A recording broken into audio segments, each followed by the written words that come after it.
Dance is the physical embodiment of emotion and perception, an allegory of our journey through life. Nimbus Dance will present the world premiere of ANIMA, Samuel Pott's evening-length work that confronts our most primal and precarious bond, humankind's relationship with the natural world. Featuring 3 pieces that have been developed over 10 years by Nimbus artistic director Samuel Pott and acclaimed composer Qasim Naqvi.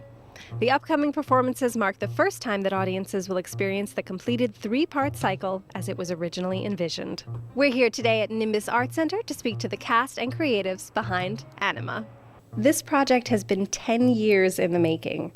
What was the driving motivation that kept you going all that time? And what has that evolution looked like? The process has been, at the same time, personal as well as an opportunity for our company and our collaborators to address and contend with some of the existential environmental issues that are on so many of our minds these days. It's made up of 3 different dance works, and those 3 works have been, in a way, guiding posts for the dance company's work over the last 10 years. Can you explain a bit about each and how they correlate with one another? It started in 2014 and 2015 with the creation of Patch of Turf. I was in line at BJ's. I saw that there were pieces of artificial grass for sale. And I thought to myself, there is a dance here. Patch of Turf tells the story of human relation to our biology, competition for the land and for resources. And that piece laid the groundwork for the subsequent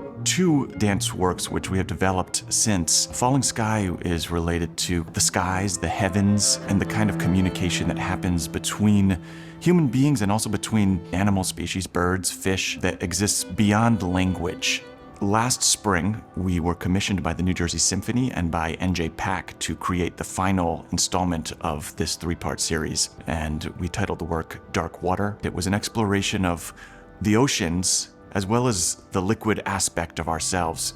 Life originally emerged from the oceans, so we developed this piece thinking about the tremendous depth, the darkness of the oceans, and yet also the incredible life that exists in the water. What makes these works timely and so important right now?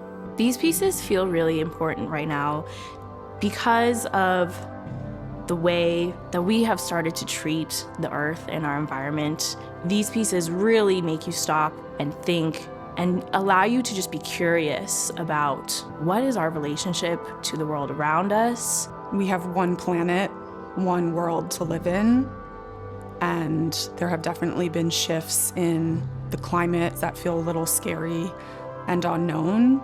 And I think the same can be said for art, dance, creativity, that we need to see the importance of these things and nurture them in the same way we do our world for the future.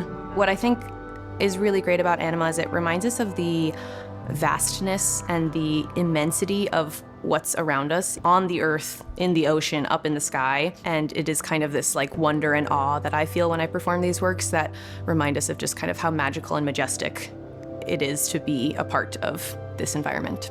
What is a moment that sticks out for you when performing this choreography, and why is it meaningful? In Dark Water, there's a moment where my character, it's near the end of the piece, and she does this giant sort of clap motion, and she stomps her foot.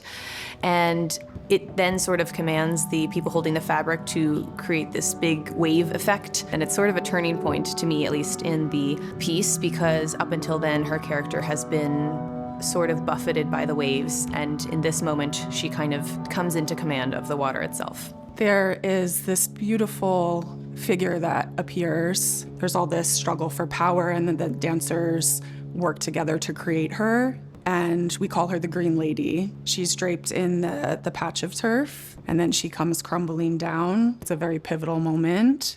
It sends me off into this solo that I think I'm fighting with the grief of, did I just ruin this beautiful woman? Mother Nature. I'm seeking for answers, looking for help. How do you hope audiences will respond to this work? I hope it gives audiences time to reflect and time to look inward and really think about how we want our relationship to the earth to develop. I hope they can relate to us on a human level, see our connection to the environment, to nature, but also to the arts and how important all of these things are. I hope that audiences walk away feeling like their perspective has been a little bit widened, right? And they see the world in a different light, kind of like their eyes have opened up a little bit more, like they can see more in all the different directions, and that maybe people go out and see some nature or appreciate nature in a different way for themselves.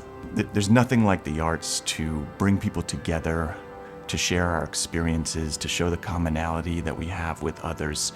And we are really delighted to bring this deep exploration of the human experience to New Jersey communities. ANIMA runs January 30th through February 8th at the Nimbus Arts Center in Jersey City. I'm Gina Marie Rodriguez for Jersey Arts. Thanks for watching.